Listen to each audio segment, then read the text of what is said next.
Hi friends, this is Karn and welcome to Karn IAS academy. आज हम लोग जो पटना हाईकोर्ट असिस्टेंट के लिए जो प्रैक्टिस सेट देख रहे हैं एडुटेरिया से, उसका सेट नंबर 14 देखेंगे। इसका PDF फ्रेंड्स टेलीग्राम ग्रुप में शेयर किया जा चुका है, आंसर विथ क्वेश्चन, और उसका लिंक, टेलीग्राम का लिंक आपको डिस्क्रिप्शन बॉक्स में मिल जाएगा। तो चलिए स्टार्ट करते हैं। वर्तमान में केंद्रीय सतर्कता आयुक्त कौन है? केंद्रीय सतर्कता आयुक्त कौन है वर्तमान में? प्रवीण कुमार श्रीवास्तव, यानी ऑप्शन बी।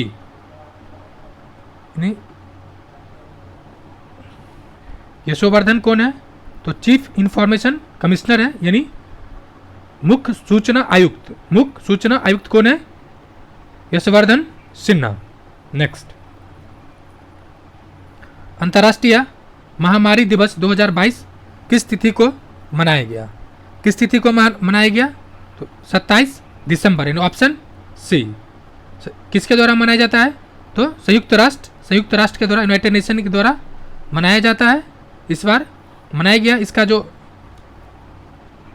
उद्देश्य है कि जो भी महामारी है उसके जागरूकता, रोकथाम एवं जो प्रयास किया जा सकता है प्रोएक्टिव रूप में, यही उद्देश्य है।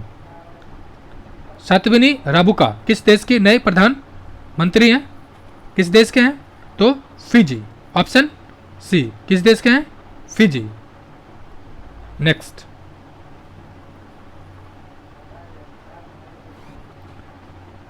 Brewers of India, sorry Bharat, bravehearts of Bharat vignettes from Indian history पुस्तक के लेखक कौन है? विक्रम संपत, यानी option B. Bravehearts of Bharat vignettes from Indian history, Vikram Sampath. Next, Sampath किसे प्रतिष्ठित institutional of engineering industry excellence award 2022 से 22 दिया गया है? तो किसे दिया गया है? राष्ट्रीय खनिज विकास निगम। किसे? राष्ट्रीय खनिज विकास निगम को दिया गया है। नेक्स्ट, निम्न में से कौन एक अधीश राशि नहीं है? अधीश राशि नहीं है, जो नहीं है वो चुंबकीय क्षेत्र, यानी ऑप्शन डी नहीं है। वेक्टर क्वांटिटी क्या होता है और स्केलर क्या होता है? Vector means magnitude with direction, magnitude with direction होता है। अब सिंपल सी जैसे कि पूछ रहा अधीश राशि, तो कौन नहीं है? तो चुंबकीय क्षेत्र नहीं है क्योंकि इसमें डायरेक्शन होता है। अब देखिए, कोई पूछता है कि वजन यानी द्रव्यमान कितना है, तो मान ली किसी का द्रव्यमान 5 kg है, ये तो नहीं पूछेगा 5 kg किधर से है, मतलब ओवरऑल रहता है, ये तो नहीं कहेगा कि किधर से है। तो इस तरह से देखना है। चुंबकीय क्षेत्र SI, चुंबकीय क्षेत्र का SI मात्रक क्या है? तो चुंबकीय क्षेत्र का SI मात्रक जो है टेस्ला, यानी ऑप्शन बी। क्या है? Sorry, option C Tesla. Option A क्या है? तो इसका CGS मात्रक है, यानी इसका CGS यूनिट क्या है? गॉस, जबकि SI यूनिट टेस्ला। नेक्स्ट, जब पानी में नमक मिलाया जाता है तो उसके क्वथनांक एवं गलनांक बिंदु पर क्या प्रभाव पड़ेगा? तो उसके क्वथनांक एवं गलनांक पर क्या प्रभाव पड़ेगा? क्वथनांक बढ़ेगा जबकि गलनांक घटेगा। इसका प्रैक्टिकल एग्जांपल देख सकते हैं कि जब आप घर में चाय बनाते हैं, जब आप टी बनाते हैं, तो अगर चीनी पहले डाल दिए तो इसका प्रभाव आपको दिख जाएगा। क्वथनांक यानी क्या करें? यदि किसी जल में नमक मिलाया जाता है तो क्वथनांक बढ़ जाता है जबकि गलनांक घट जाता है। जल का क्वथनांक कितना है? 100 डिग्री C, जबकि गलनांक कितना है? तो 0 डिग्री C। निम्न में से कौन सा ऑक्सीकारक तथा अबकारक दोनों तरह का व्यवहार करता है? तो HNO2 जो है, यानी ऑप्शन सी, ये दोनों तरह का व्यवहार करता है। नेक्स्ट, कह रहा है कि कॉकरोच के हृदय में कोष्ठों की संख्या यानी कितना होता है, यानी कितना चैम्बर होता है? तो कॉकरोच के हृदय में जो चैम्बर होता है उसकी संख्या 13 है। केचुए में हृदय कोष्ठ की संख्या कितना होता है? 4। केचुआ में 4। और इंडिया जो मेन है या मेल फीमेल में, यानी मनुष्य में कितना होता है? वो आप अपना अपना निकाल के काउंट कर लीजिए। रक्त बिंबाणु का जीवन काल क्या होता है? 3 से 5 दिन, यानी ऑप्शन बी, ये मतलब प्लेटलेस, ठीक है। और जो प्लाज्मा होता है आरबीसी का, आरबीसी का, इसका जीवन काल कितना होता है? 100 से 100 मतलब 120 दिन का आसपास। किसने अवंती के शासक चंड प्रदोत के इलाज के लिए अपने राजवैद्य जीवक को भेजा था? जीवक किसके दरबार से संबंधित था? तो ऑप्शन बी बिंबिसार। किसके दरबार से संबंधित था? बिंबिसार। एक फ्रेंड्स यहाँ ध्यान रखना है, ये बिंबिसार है, एक कहता है बिंदुसार। ये बिंदुसार था, ये मौर्य शासक था, जबकि बिंबिसार किससे संबंधित है? नेक्स्ट, भारत में कुषाण वंश की स्थापना किसने की थी? तो कुषाण वंश के संस्थापक कौन था? कुजुल कडफिसेस। कुजुल कडफिसेस संस्थापक था। भीम कडफिसेस भारत में कुषाण शक्ति का वास्तविक संस्थापक था। भीम कडफिसेस क्या है? तो वास्तविक संस्थापक था। याद रहे ये संस्थापक है। जैसे आप गुप्त वंश में सुनिएगा कि जो श्रीगुप्त है वो संस्थापक है, बट जो मेन जो स्थापना किया वो चंद्रगुप्त प्रथम था। नेक्स्ट, दार उल सफ़ा की स्थापना किसने की? तो दार उल सफ़ा की स्थापना किसने की? तो फिरोज शाह तुगलक, यानी ऑप्शन ए। ये किस तरह, ये क्या था दारुल सफ़ा? तो एक अस्पताल था। क्या था? राजकीय अस्पताल था, यानी हॉस्पिटल था। ये हॉस्पिटल था।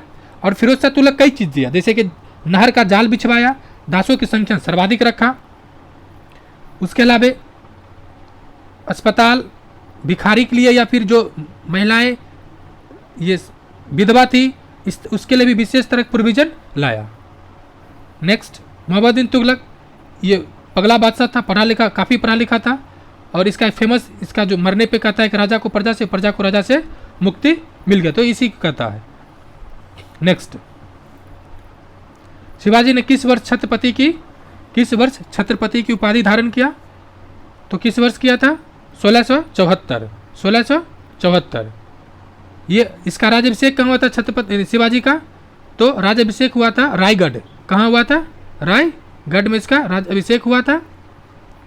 राज्याभिषेक की प्रक्रिया के जो इसमें महत्वपूर्ण भूमिका किसने निभाया था? तो काशी के पंडित क्या नाम था? गंगाधर राव। इसी अवसर पर शिवाजी को छत्रपति की उपाधि धारण की थी। अगर आपने मस्तानी फिल्म, या सॉरी मस्तानी नहीं, हाँ मस्तानी फिल्म में ही बाजीराव को दिखाया गया, उससे देख सकते हैं कहानी कि चिता की चाल और बाजीराव की तलवार कभी धोखा नहीं खाता। तत्वबोधिनी सभा की स्थापना निम्न में से किसके द्वारा की गई थी?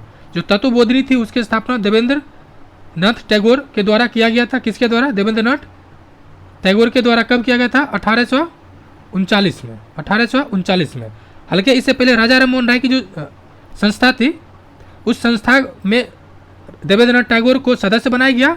उसके बाद जब इनकी मृत्यु हो जाती है 1833 में राजा राम मोहन राय का, तो जो ब्रह्म समाज था उसके ये सदस्य बनते हैं और 1861 तक इस संस्था को आगे बढ़ाते हैं। फिर अपने जीवन काल में टैगोर जी, देवेंद्र नाथ टैगोर केशव चंद्र सेन को सदस्य बनाते हैं।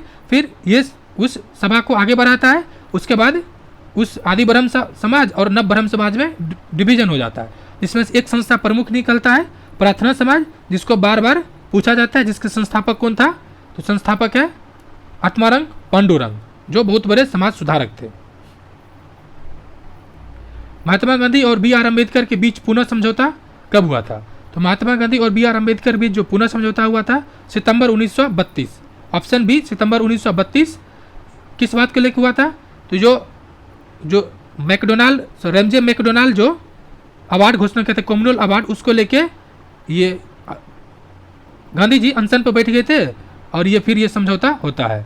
इसमें से दलित की जो निर्वाचक था उसके लिए विशेष प्रावधान किया गया था। वैसे जो आरक्षण की बात करते हैं, रिजर्वेशन ये इलेक्शन में, तो 1909 के अधिनियम में ही जो मार्ले मिंटो है उसमें आ गया था। उसके बाद 1919 के अधिनियम में भी 3 को आ गया था, एंग्लो इंडियन, ईसाई और यूरोपियन। यानी कौन कौन? एंग्लो इंडियन, ईसाई और यूरोपियन को दिया गया। यानी 1919 तक मुस्लिम, एंग्लो इंडियन, ईसाई और यूरोपियन को मिल गया। फिर 1935 में क्या होता है कि सिख को भी और एक दो और को दिया गया था आरक्षण का प्रावधान।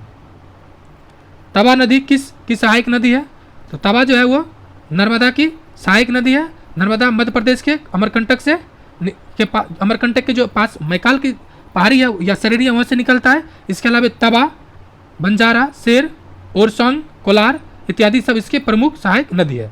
अब जो नर्मदा नदी है ये बहती किस तरह से है, तो आपको सिंपल इंडिया का मैप ड्रॉ करना है इस तरह से। ये जो पार्ट है ये सतपुरा वाला पार्ट है, इसी का पार्ट है अमरकंटक। ये क्या है, यहाँ ये सतपुरा का मैकाल श्रेणी है, ये बीच वाला पार्ट, और यहाँ से ऊपर से नर्मदा निकलती है, ऊपर से नर्मदा, और उसके नीचे कौन है, तापी, उसके नीचे तापी, ऊपर जो है वो बिंद का श्रेणी है, ये बिंद जो बिहार के आसपास टच करती है। उसके अलावा ये मालवा का पठार है। इस तरह से आपको ये भी चीज़ को ध्यान रखना है, ठीक है। अमरकंटक से 3 नदियाँ निकलती है जो मुख्य है, एक तो नर्मदा, उसके बाद एक बिहार में आती है सोन, और एक महानदी की साइड जाती है। तो फ्रेंड्स आपको याद रखना है। ऐसे भी नर्मदा इधर एस्चुरी बनाती है, यानी बे ऑफ इधर मतलब बंगाल के खाड़ी ना गिर के अरब सागर इधर गिरती है। नेक्स्ट नदी है चंबल, ये भी निकलती है, राजस्थान इधर जाती है।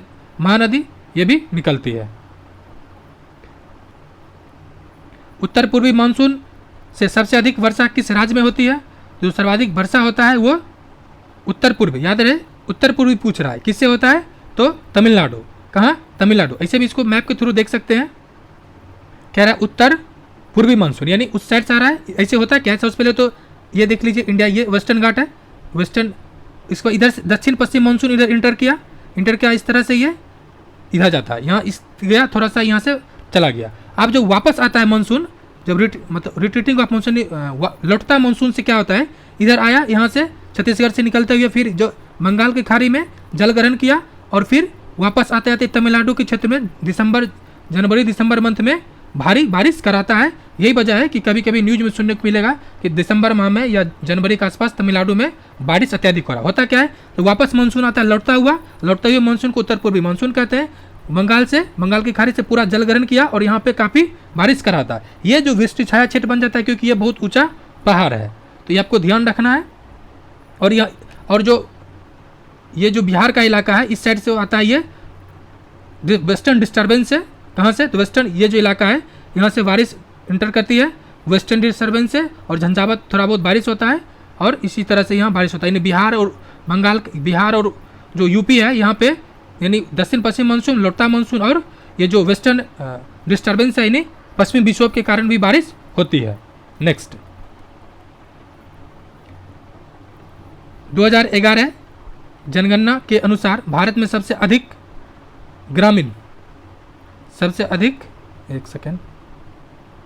शहरी जनसंख्या निम्न में से किस राज्य में है, तो शहरी जनसंख्या किस राज्य में है सर्वाधिक, तो 2011 के अनुसार जो शहरी है वो महाराष्ट्र टॉप पर है, उत्तर प्रदेश। फ्रेंड्स आप जब भी पढ़े ना इस तरह से कुछ भी, जो जहाँ मैप दिख रहा है स्कोप, मैप जरूर बनाइए। महाराष्ट्र ये टॉप पर है, दूसरे नंबर पर उत्तर प्रदेश, यानी यहाँ उत्तर प्रदेश के सेकेंड स्थान पर है, और फिर तमिलनाडु जहाँ पे हम लोग जो रिट्रीटिंग ऑफ मानसून देखे थे, ये तीसरे स्थान पर, यानी कह सकते महाराष्ट्र 1 नंबर पर, ठीक इसके ऊपर 2 नंबर पर, और इसके नीचे, यानी इस तरह से सीरीज बन रहा है। आप इस तरह से भी कुछ याद कर सकते हैं। नेक्स्ट नियंत्रक एवं महालेखा परीक्षक यानी कैग की अपनी लेखा परीक्षण निम्न में से रिपोर्ट किसको सौंपता है, तो किसको सौंपता है, तो महामहिम राष्ट्रपति को सौंपता है। लोक लेखा समिति, ये इसमें सदस्य संख्या कितना है, 30। नियुक्त कौन करता है इसके, तो लोकसभा स्पीकर, लोकसभा अध्यक्ष। नेक्स्ट पंचायतों को संवैधानिक आधार पर प्रदान करने वाली सिफारिश किसने की थी, यानी सीधा सीधी पूछ रहा है कि जो पंचायती राज हुआ है बिहार में आया, वो किस समिति के आधार पर संवैधानिक स्टेटस प्राप्त हुआ उसको, तो सिंघवी समिति है, यानी लक्ष्मी मल सिंघवी समिति के सिफारिश पे आया था, जो 1986 में 1986 में आया था। और इसी के आधार पे पंचायती राज संस्था को संवैधानिक दर्जा गया 73 में, संविधान संशोधन 1992 को 1972 को, और जो स्थानीय निकाय है उसको 74 में संविधान संशोधन 1992 को मिला था। उसके अलावा ये जो समिति है, तो बलवंत राय मेहता समिति किससे संबंधित है, तो बलवंत राय मेहता संबंधित है त्रिस्तरीय पंचायती राज व्यवस्था से। ये कब आया था, तो 1957 में, और नागौर में प्रथम बार ये लागू हुआ था। उस पर अशोक मेहता का संबंध किससे है, अशोक मेहता का संबंध भी पंचायती राज संस्था से ही है। उसके अलावा JB के राव समिति का संबंध किससे है, इसका भी पंचायती राज संस्था संबंधित है। एक कभी कभी पूछ जाता है कि वर्ष वाइज यानी स्थापना वाइज इसका क्रम कैसा अरेंज कीजिए। सबसे पहले आया था बलवंत राय 1957 में। उसके बाद अशोक मेहता 70 के आसपास आया, 70-72 के आसपास। उसके बाद JB के राव समिति 85 के आसपास है और सिंघवी समिति 86 है। इस तरह से आप अरेंज भी कर सकते हैं। जो पूछा गया है इट में भी UPSC में।